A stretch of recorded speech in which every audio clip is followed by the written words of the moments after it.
Hola, ¿qué tal? ¿Cómo están? Gracias por seguir participando en nuestros Ateneos.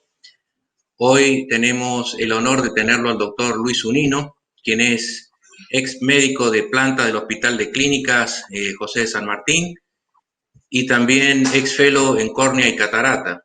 Hoy nos va a dar la ponencia Pautas básicas en el tratamiento del queratocono.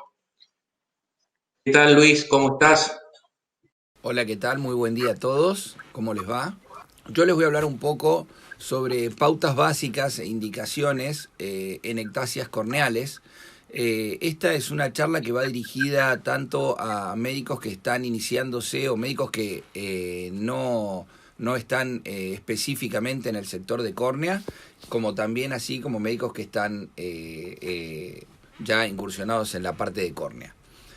Básicamente los objetivos de esta presentación es que todos los que estamos escuchando esta presentación podamos dar la indicación más adecuada en casos de ectasias corneales, como puede ser el queratocono, la degeneración marginal pelúcida o queratotorus, como la llaman en Estados Unidos, el queratoglobo y las ectasias post-LASIK.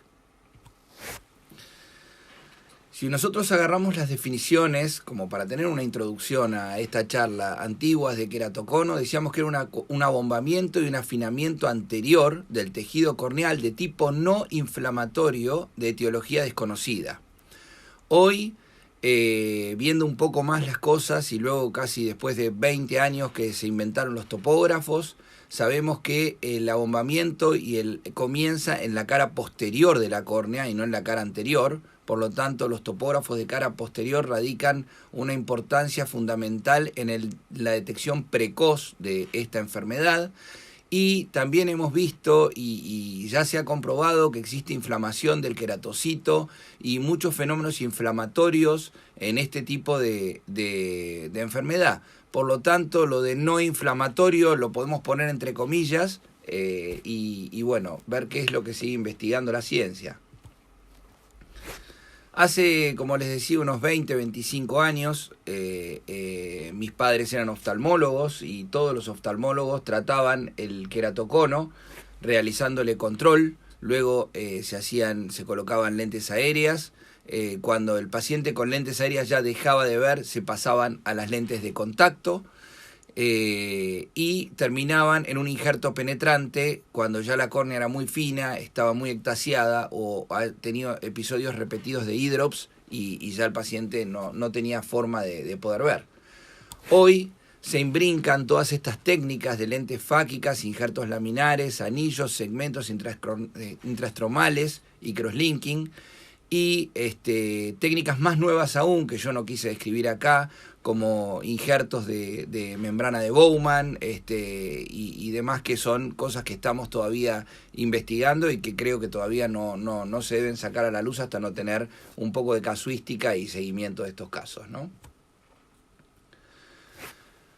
Hace prácticamente año 2008, 2009, yo miraba las clasificaciones del queratocono y veía que había una clasificación topográfica, una clasificación de acuerdo a la curvatura que tenía el paciente en ese momento, una clasificación, habían diferentes tipos de clasificaciones, pero ninguna clasificación podía abarcar la necesidad que nosotros teníamos de saber que cuando un paciente que venía con queratocono, ¿qué deberíamos hacerle de todas estas variables que tenemos en la pantalla?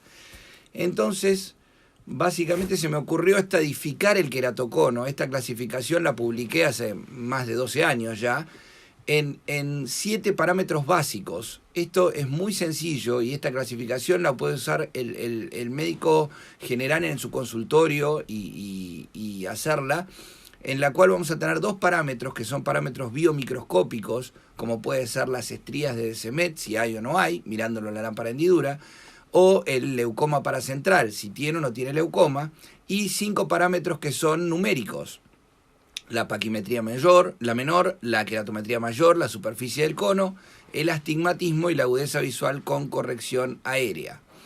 A estos parámetros se les colocó un scoring arbitrario, como pueden ver en la columna de la derecha de cada uno de los parámetros, y cuando uno suma estos 7 puntos le va a dar un puntaje. De acuerdo a ese puntaje, uno va a saber si el paciente lo va a controlar, le hará crosslinking, segmentos, anillos o algún tipo de queratoplastia que uno pueda llegar a hacer a disposición. Si quieren, cuando terminemos la charla y profundizar un poco sobre la clasificación, no tengo problema en ayudarlos. Es una conferencia entera la clasificación, pero quise darles un pantallazo de cómo podernos ubicar para tratar este tipo de patologías. Bueno, ahora comencemos con la conducta expectante. ¿Cuándo vamos a ver al paciente y no hacer nada? El paciente tiene una excelente agudeza visual. Recordemos que uno habla de crosslinking y cree que es algo sencillo, inocuo y rápido y fácil, y la verdad es todo eso, pero también hemos visto crosslinking que han tenido un haze que ha sido irremediable. Hemos tenido crosslinking que se han infectado, hemos tenido crosslinking que han pasado cosas que realmente se ha descompensado el endotelio, cosas que realmente no hubiéramos querido que pasen. Gracias, yo no he tenido, pero he visto muchas y no me ha tocado porque no me tocó, sencillamente. Entonces no es un procedimiento inocuo. Entonces, si el paciente tiene una excelente agudeza visual y no tiene progresión queratométrica en el tiempo, no hay por qué hacerle un crosslinking. Ahora, también si el paciente tiene temor a procedimientos quirúrgicos invasivos, sabemos que es un procedimiento mínimamente invasivo y realmente sí es doloroso, es molesto, pero es un procedimiento que desde el punto de vista médico es algo bastante sencillo. Bien, cuando decía hacemos crosslinking, queratoconos con buena agudeza visual con progresión queratométrica luego de la cirugía de segmentos intraestromales, incipientes ectasias post-LASIK, temor a procedimientos invasivos y hoy, hace unos 5 años más o menos, agregamos a los menores de 25 años de edad con diagnóstico de ectasia. Prácticamente se llevan un crosslinking. Entonces, medio que nos contradecimos con la diapositiva anterior, porque si yo tengo un paciente que tiene progresión de la ectasia y una ectasia en un ojo y en el otro ojo no tiene absolutamente nada y tiene 15 años, 18 años, es lícito realizarle y hablar con los padres y realizar un crosslinking en el ojo que aparentemente está sano. Así que es un gris que tenemos que tener en consideración. Bueno, como bien sabemos, hay varios tipos de crosslinking. Todos arrancamos con el protocolo de Dresden, que era media hora de gotas, media hora de irradiación. Realmente los pacientes no se aguantan una hora debajo del microscopio con el blefarostato, con todo. Así que hoy el gold estándar del crosslinking es el protocolo de Dresden acelerado, y dentro del protocolo de Dresden acelerado, obviamente, hacer el crosslinking epi-off, es decir, sacar el epitelio corneal. En algún momento se trató de instaurar la técnica de hacer el crosslinking epi-on, es decir, dejando el epitelio, y nos dimos cuenta que los resultados no son los mismos, que ahora los dejan limitados para esos crosslinking que les podrían o no hacer crosslinking, pero el crosslinking bien hecho hay que sacar el epitelio y hacer el procedimiento como lo indica. Otra cosa muy importante que hay que tener en cuenta, que para hacer el crosslinking se necesitan los aparatos adecuados y, lo que es más importante, la riboflavina adecuada. Muchas veces he visto crosslinking que se han hecho con riboflavinas que por ahí no son las adecuadas, o a veces lo hacen sin riboflavina, cosa que es un dato no menor, porque la riboflavina no solo es la que hace la liberación de radicales libres en la córnea, la mayor unión de puentes de oxígeno en las fibras de carbono del colágeno, en los 120, 130 primeras micras de la córnea, sino que también hace elemento de protección para que las estructuras internas del ojo no se dañen. Entonces es muy importante que podamos realizar el crosslinking y con los aparatos adecuados. A los 50 días de tratamiento aparecen estas fibras arremolinadas, que ya todos las vimos, las vemos acá, las podemos ver también en el OCT, vemos como un como un compactamiento de fibras, repito, en el estroma superficial de la córnea, y esto hace que el paciente tenga por ahí un haze y que tenga una agudeza visual un poquito menor, que generalmente al año terminan así, con la córnea totalmente transparente y sin ningún tipo de inconvenientes. Vamos por los segmentos y anillos intraestromales. También gran avance de la medicina fueron los segmentos, los cuales los usábamos como finalidad regularizar la superficie corneal, corregir el vicio refractivo previo, total o parcialmente. Me acuerdo, yo era joven con esta foto, arriba ahí lo tenemos a Paulo Ferrara, uno de los inventores de los segmentos, León Gruppenmacher, un discípulo de él, pero también que estuvo muy fuertemente emparentado con esto, y Albert Daxter, que fue el que inventó un dispositivo para colocar los Mayo Rings, que es el anillo intraestromal. Hablaban de estabilizar, enlentecer y detener la progresión de una ectasia. Nosotros sabemos que es una enfermedad de etiología desconocida, y realmente hablar de detener una enfermedad con un pedazo de polimetilmetacrilato dentro de la córnea sonaba medio como raro. La realidad que no sabemos si es que al colocar los segmentos el paciente se dejaba de frotar, y como bien sabemos el frotamiento es la madre de la evolución de esta enfermedad. Entonces no sabemos bien si era porque se dejaban de frotar o qué, pero el tiempo les ha dado la razón, y realmente yo no llamaría detener, pero sí, si yo tengo un paciente que dejo evolucionar a libre albedrío y tengo un paciente al cual le voy a colocar anillos o segmentos intraestromales, en los años voy a notar que prácticamente el de los anillos no varió, mientras que el que lo dejamos que evolucione la enfermedad varió sustancialmente. Bien. Es importante no tomarlo como un procedimiento refractivo, aunque bien sabemos que hoy podemos afinar con los segmentos asimétricos, con diferentes espesores, diferentes radios de curvatura, diferentes ángulos, diferentes zonas ópticas, podemos ampliar o cerrar la zona óptica de los segmentos. Tenemos aproximadamente más de 500 segmentos diferentes para colocar en un mismo paciente.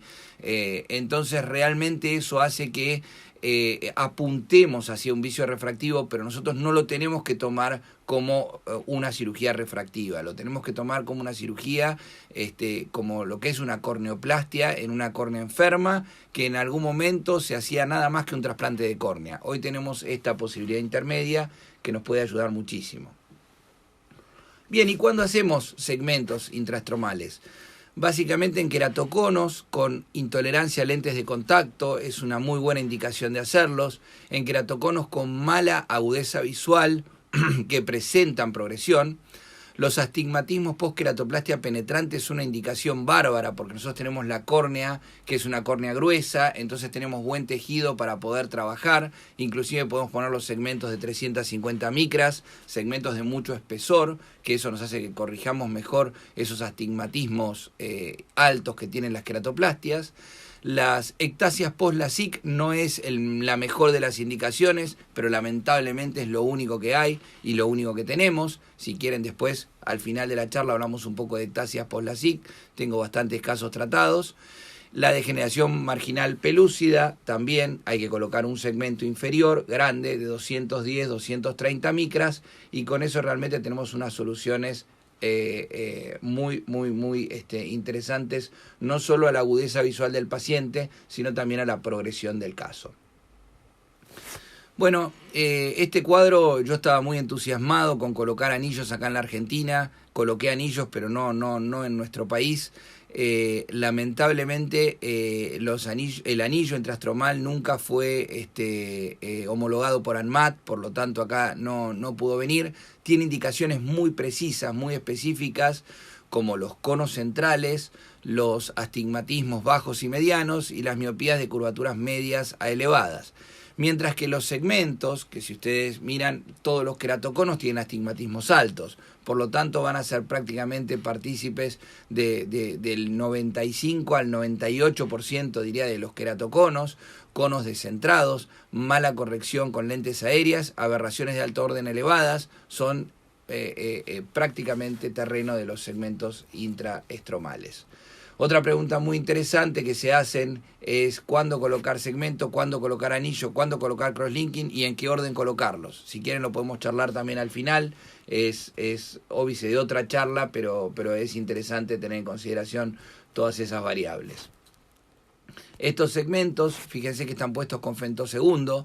Si ustedes observan, el femtosegundo mide desde el epitelio hacia el endotelio. En una córnea que es regular, que es pareja, que tiene la misma paquimetría a lo largo de toda la córnea, el femtosegundo es sin discusión el gold standard para colocar estos segmentos intrastromales. Ahora, cuando yo les muestro una córnea, que es una córnea de un queratocono, en el cual en este sector está muy fina y en este sector está muy gruesa, el femtosegundo acá no es que va a fallar, sino que lo que va a hacer es medir desde el epitelio hacia el endotelio. Por lo tanto, en este sector nosotros vamos a tener que calcular el 80% del espesor, nos va a quedar muy bien, pero aquí lamentablemente nos puede quedar superior el segmento. Por lo tanto, yo soy más partícipe de colocar los segmentos en las córneas con queratocono en forma manual que con femtosegundo. Pero esto no quiere decir que una cosa es mejor que la otra. Una tiene su indicación y la otra tiene su indicación precisa. Yo podría decir que de los segmentos que uno coloca, entre el 90 y 95% los coloco en forma manual.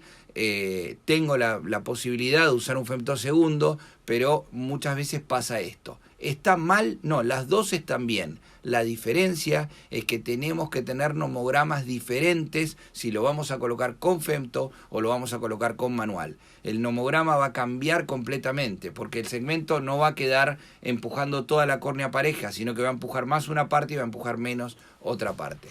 Cuando uno entra en forma manual y toma el plano de referencia y está por debajo del 70% del espesor corneal, después se mantiene en ese plano. El femto se mantiene en el plano, pero en el plano que obviamente vemos desde el epitelio hacia abajo. Bueno, otra gran utilidad de los segmentos. Fíjense, yo acá pongo la fecha para que ustedes vean. Año 2009 me traen este paciente, nosotros empezábamos a poner segmentos y me dicen, mira Luis, este paciente tiene un trasplante de córnea, tiene 10 de astigmatismo con la córnea totalmente transparente. Entonces, ¿qué teníamos para hacer?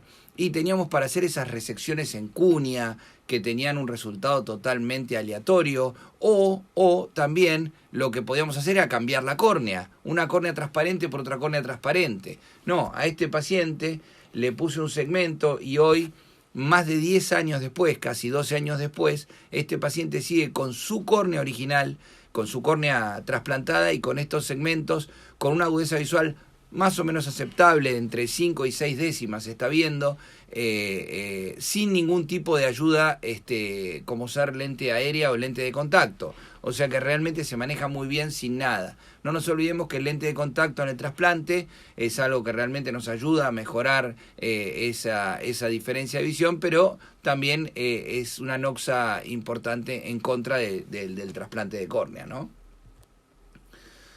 Fíjense este otro caso, esto es una ectasia post-LASIK. Y acá me voy a detener un minuto para comentarles que las ectasias post-LASIK lamentablemente son un mal y un gran mal, porque la resolución de estas ectasias realmente es muy compleja. La evolutibilidad que tiene y la progresión la tasa de progresión es muchísimo más alta que el peor de los queratoconos que puedan ustedes imaginar. Estos son todas maniobras de salvataje que uno hace, el crosslinking, los segmentos. Este paciente anduvo bien, pero tengo muchos que anduvieron muy mal. Fíjense, este es el borde del flap del LASIK y acá tenemos el segmento intrastromal. Acá también vemos el borde del LASIK, el segmento intrastromal. Acá fíjense qué interesante, en el bisante se puede ver dos cosas interesantes. Una, la profundidad del segmento, que está buenísima, está por debajo de lo que sería el flap. Pero otra cosa que se puede ver es que con el bisante postoperatorio pude entender por qué se había hecho la ectasia post-LASIK. fíjense que el flap es muy grueso, tiene un flap muy gordo. Al tener un flap tan gordo probablemente debilitó mucho más la córnea. Y todo esto se lo agradecemos a nuestro querido amigo William Bowman, que es el que está aquí abajo, que creo que es uno de los responsables de esta enfermedad. Repito, esto es a carácter propio, no hay manera de saber todavía muy bien de dónde viene el queratocono, pero yo creo que mucho tiene que ver la membrana de Bowman y lo que descubrió William Bowman en su momento, allá por 1800 y pico. Fíjense que, como les decía, como nuevas tecnologías, ahora lo que se está haciendo es un bolsillo en la córnea, y en ese bolsillo se está colocando membranas de Bowman para tratar de poder mejorar un poco las ectasias. Y este diapositivo que les estoy mostrando ahora, este es el preoperatorio y este es el posoperatorio del paciente que vieron anteriormente. Fíjense que las queratometrías están perfectas, esto no sale habitualmente así, acá salió perfecto y el paciente está realmente muy bien, pero muchas veces uno coloca los anillos y acá ve queratometrías más altas, pero cuando uno toma la visión mejora, acá mejoró la queratometría y la visión. Pero les decía que lo que les quiero mostrar es que si ustedes tienen, y esto es como una máxima, que si ustedes tienen un paciente que está operado de un LASIK y viene porque ve mal, y ustedes ven que tuvo una suerte de regresión y que comienza a tener más miopía, si ustedes le hacen una topografía y ven esta topografía que remeda a una degeneración marginal pelúcida con las alas de mariposa, el bucle que se ve acá abajo, el abanico de la zona más plana hacia arriba, ustedes tienen que pensar en una ectasia post-LASIK. Esta imagen, que es una pelúcida, remeda lo mismo en una ectasia post-LASIK. Así que esto no es para no olvidarlo. Cuando a mí me mandan un LASIK que regresione, que van a operar y me muestran esta imagen, ya sabemos que no hay mucha vuelta atrás de esto. Bueno, ¿cuándo indicamos lentes intraoculares fáquicas? Otro gran punto de esta charla. Entonces, en pacientes que tienen más de 40 años de edad, 35, 40 años de edad, o con refracción estable, podemos indicar lentes esféricas o lentes tóricas, y la condición sine qua non de indicar una lente fáquica es que el paciente tenga buena agudeza visual con gafas, con anteojos, no con lente de contacto. Recordemos que con el lente de contacto corregimos el astigmatismo irregular y el astigmatismo regular, pero la lente intraocular fáquica corrige nada más que el astigmatismo regular. Es como las lentes tóricas en catarata. Uno quiere poner una lente tórica en un queratocono que tiene un astigmatismo irregular, le va a ir mal. Ahora, si el astigmatismo de ese queratocono tiene un componente regular importante y un componente irregular más bajo, realmente nos puede ir bien. Entonces ahí lo puse en rojo, importante. Luego de regularizar la curvatura corneal, o sea, primero colocan el anillo intrastromal, convierten ese astigmatismo de irregular a regular, y una vez que lo tienen regular, van a terminar complementándose con una lente fáquica. Otra cosa interesante, que si ustedes tienen un paciente con queratocono, con un equivalente esférico que viene de más de 6, 8 dioptrías, ya saben que va a ser un procedimiento combinado de anillos y lentes fáquicas. Si tiene un equivalente esférico más bajo, probablemente lo pueda corregir el anillo intrastromal. Recordemos que los anillos intrastromales, todos hipermetropizan al paciente. La lente intraocular lo que hace es buscar el equivalente esférico de 0 del paciente, pero el anillo hipermetropiza al paciente. Si ustedes tienen un paciente que tiene menos 20, menos 4, y ese menos 4 muy irregular, esta era una discusión que tenía hace muchos años con mucha gente que me decía, no, primero hay que corregir el menos 20 porque menos 20 tiene mucho y menos 4 es muy poco el astigmatismo. Y no, primero hay que corregir el menos 4 porque el menos 4 de astigmatismo, cuando lo corrijan, van a cambiar el equivalente esférico final de ese paciente. La lente intraocular no cambia el equivalente esférico final. ¿Okay? Ustedes colocan la lente intraocular y si ustedes colocaran previamente a colocar el anillo, ustedes van a elegir una lente intraocular de valor menos 22. ¿Por qué? porque los 4 de astigmatismo va a ser la mitad del cilindro. Cuando ustedes le coloquen el menos 22, el paciente le va a quedar en 0. Cuando quieran corregirlo con un anillo, les va a quedar hipermétrope nuevamente. Por lo tanto, primero el anillo, después la lente fáquica.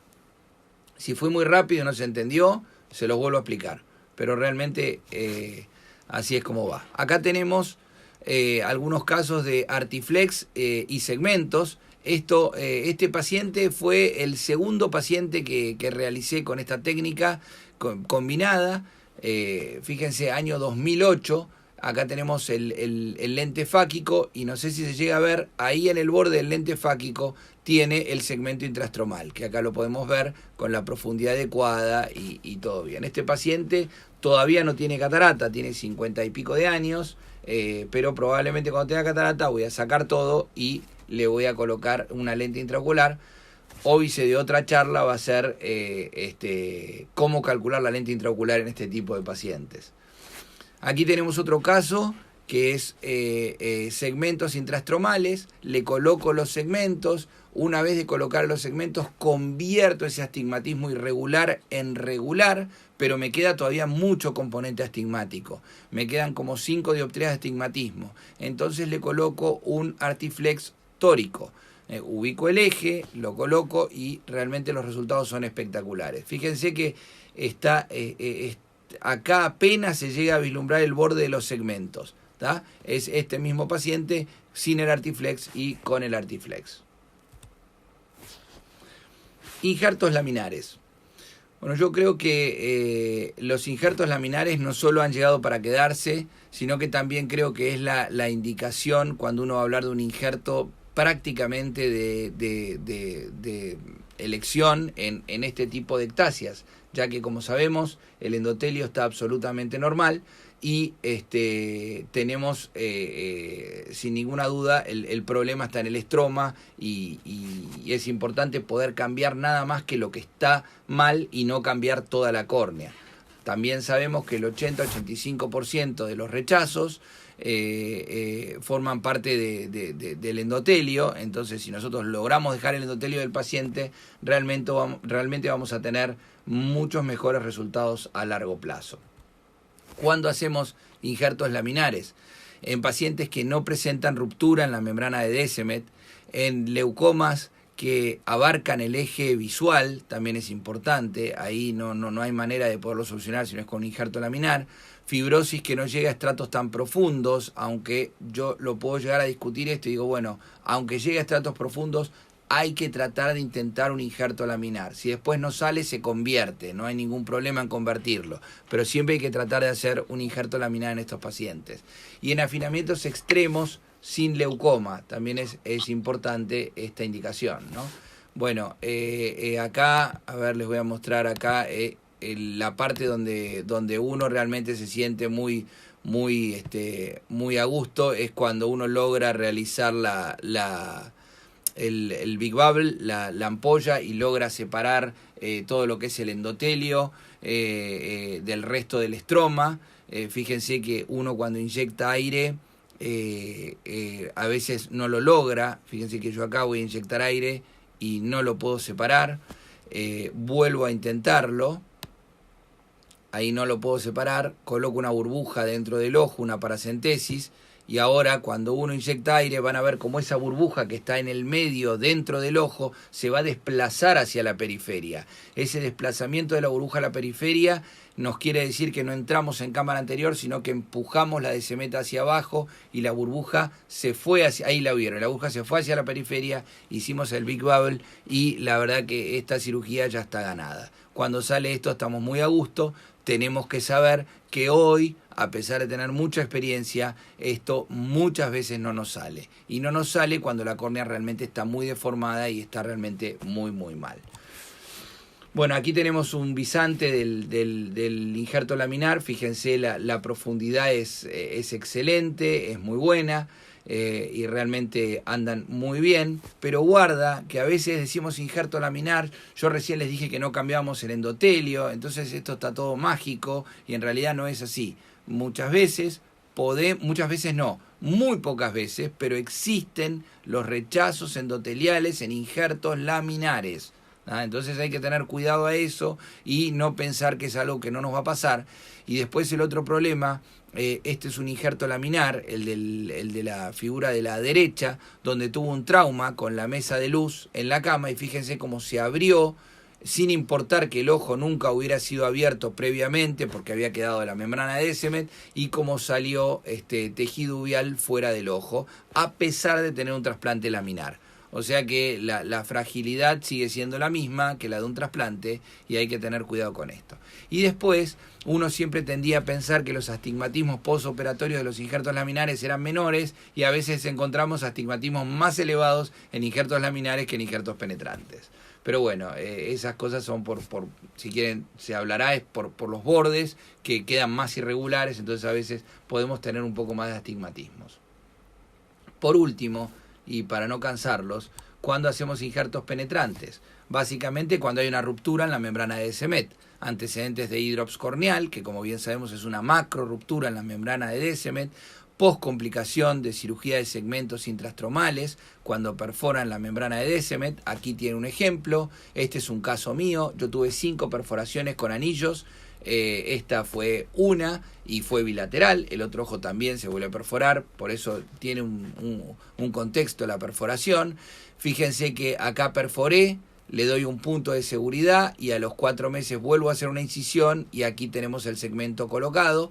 Este paciente, si en algún momento de su vida, que dudo, llega a un trasplante de córnea, digo dudo porque ya tiene 45 años y sigue con su córnea, así que creo que va a seguir toda la vida, pero si en algún momento le tengo que hacer un trasplante de córnea, va a costar mucho hacerle un trasplante laminar a este tipo de pacientes. Y después cuando tenemos esos leucomas tan extensos, donde uno realmente no ve nada de lo que está pasando, es muy complejo llegar a poder hacer un injerto penetrante. Bueno, como conclusión, podemos decir que la indicación correcta de los diferentes procedimientos y la combinación de los mismos nos va a llevar a excelentes resultados. Bueno, muchas gracias por su atención y atento a las preguntas de lo que me quieran hacer. Bueno, Luis, muchísimas gracias, muy didáctico, muy académico, ha sido muy esclarecedor en muchos aspectos lo que nos has explicado. Yo sé que mencionaste que para poder desarrollar bien las técnicas sería otra charla, pero si puedes más o menos sencillamente explicarnos cuándo en tu experiencia podrías determinar un segmento, un anillo o el crosslinking. Bien, bueno, es muy bueno. Yo acá tengo una máxima que siempre le digo a los médicos, a los residentes. El crosslinking lo indica el médico. El segmento lo pide el paciente. ¿Qué quiero decir con esto? Si ustedes tienen un paciente con queratocono, lo están estudiando y le hacen una topografía vamos a poner que es joven, entonces cada 6 meses, 4 meses, y ven que aumenta la queratometría y se deforma más, y el paciente dice, ¿cómo ves? No, yo veo igual, no tengo problema. Ustedes son los que le tienen que explicar al paciente e indicarle el crosslinking a ese paciente, a pesar de que él vea bien, ¿ok? Ahora, si viene un paciente y le dice, doctor, yo no veo, ustedes le ven el queratocono, ven que está avanzando y todo, dicen, le voy a indicar un crosslinking, el paciente va a seguir sin ver, porque el crosslinking no remodela, lo que remodela son los segmentos. Entonces, el paciente pide el segmento al médico y ustedes indican el crosslinking al paciente. Eso por un lado. Ahora bien, hay otra charla muy interesante que es, yo tengo algo que me remodela y algo que me frena, ¿ok? Entonces, buenísimo, junto los dos y voy a tener una bomba.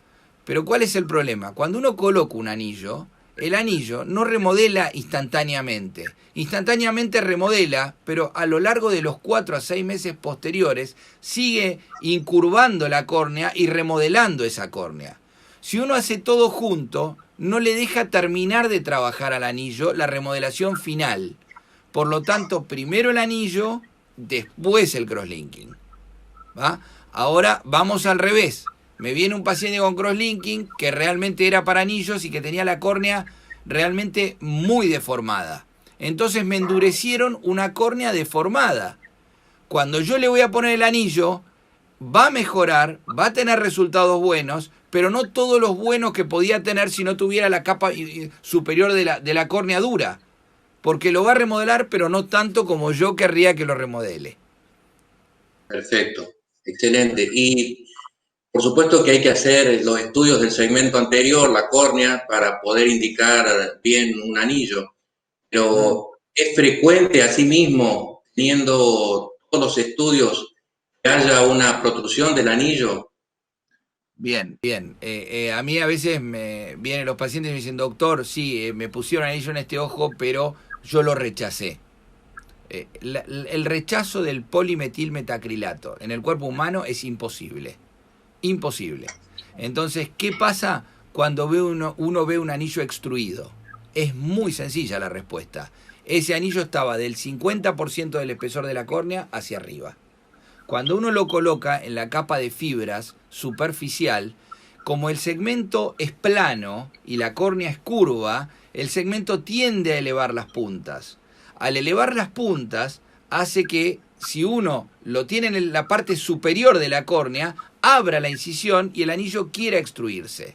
Por lo tanto, cuando ustedes ven una extrusión de un anillo, no les diría lo más probable, les diría, y ustedes saben que en medicina el 100% no existe, pero acá sí es el 100%, ese segmento está superficial. Yo les explico a mis pacientes que opero que si yo le coloco un segmento y el paciente mejora la visión, el paciente está espectacular, está todo bárbaro y lo veo superficial, yo le voy a tener que recolocar ese segmento más profundo. Y aunque me diga que está todo bárbaro, porque yo sé que en algún momento o se va a infectar o se va a extruir, pero nunca terminan bien los segmentos superficiales. Entonces ahí hay una pregunta que siempre le hacía a los médicos. ¿Qué preferís? Vos estás operando un segmento. ¿Preferís perforar o preferís dejar un segmento superficial? ¿Qué le decís al paciente cuando te vas? Ah, no, yo prefiero dejarlo superficial. Dejar un segmento superficial es capitalizar un problema para el futuro. No hay manera de solucionarlo ese problema. Si ustedes perforaron, van a hacer como vieron en el último slide o en el anteúltimo mío, dan un punto, le explican a los familiares, al paciente que se perforó, que la córnea pasó de lado a lado y que se le va a realizar la cirugía en 3 meses, de nuevo. Y se acabó. Y usan otra incisión en otro lado y se acabó. Entonces, eso es una solución. Claro, es muy difícil decirle a un paciente que entró a operarse de algo que se va sin ese algo. Es como cuando se va sin el lente intraocular en la catarata. Pero esto lo tiene que explicar antes y no pasa absolutamente nada. Perfecto. Excelente, doctor Zunino. A ver si acá en nuestros participantes hay alguna pregunta. No hay preguntas. Y tampoco acá en el chat. Bueno, Luis, Bueno, muchísimas gracias por tu participación y tu tiempo. bueno, Estamos un muy gusto. agradecidos por todo. Bueno, un gusto para con todos ustedes y la verdad que felicitaciones por el foro y por la clínica y gracias Luis por tu invitación y realmente a disposición para cuando ustedes lo necesiten. Bueno, muchas gracias, Luis. Un fuerte abrazo. Gracias, adiós, hasta luego.